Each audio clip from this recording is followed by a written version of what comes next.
Good morning, everyone.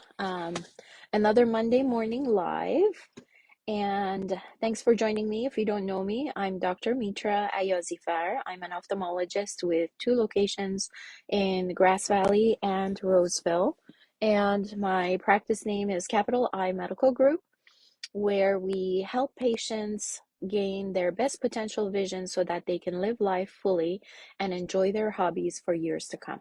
So every Monday morning, I do a Facebook Live, 8 a.m. Pacific time.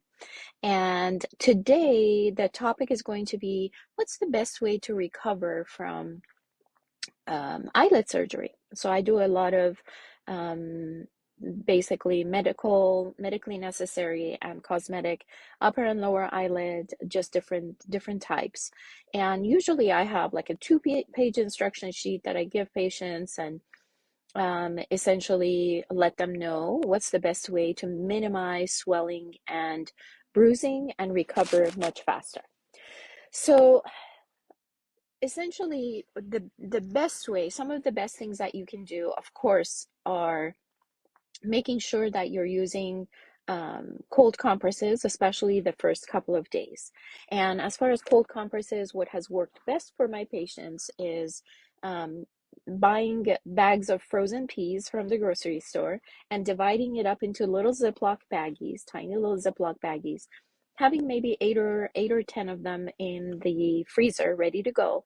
And you pick out two at a time. Once you get home, you're going to be putting antibiotic ointment on the sutures.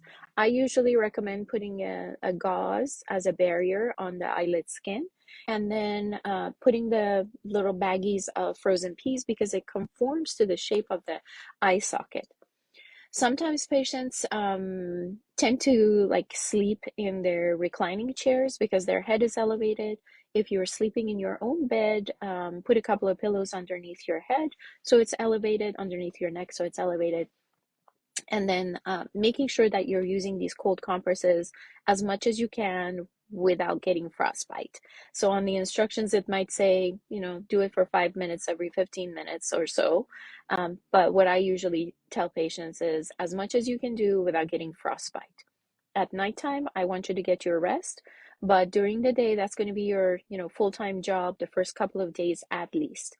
And what that does is the more you're doing this, less bruising, less swelling, and the faster you recover and get to, your recovered status basically with the bruising and swelling gone. Day number 3, I usually have patients switch to warm compresses. And what I've realized is that it feels better if day number 3 you're actually doing a combination of warm and cold, because patients say the cold just feels good even if it's past the first couple of days, and the warm help with the itchiness that begins. The warm soothes the eye and it helps your body absorb the bruise, so that's always a good alternating thing that you can do. Couple of days before surgery, I tell patients that if you like pineapple, fresh pineapple, not canned, but fresh pineapple, go ahead and start eating a couple of slices each day and continue that after surgery. Pineapple has something called bromelain, so naturally, if your body can tolerate the pineapple, and you're not getting acid reflux from it, if you eat that, it's going to help with minimizing bruising and swelling. And of course, with the compresses, that helps too. Some patients who don't like necessarily to eat pineapple, you can get a supplement called bromelain, and you can take that supplement starting a few days before and continue that a few days after. And then a lot of the um, patients that tend to have plastic surgery really recommend arnica. I haven't had a major, experience with it, but that's another thing that you can try. Of course, with any supplements, you want to make sure that if you're on blood thinners or anything else, make sure that you run that by your doctor so that you know that that's not going to have an adverse effect.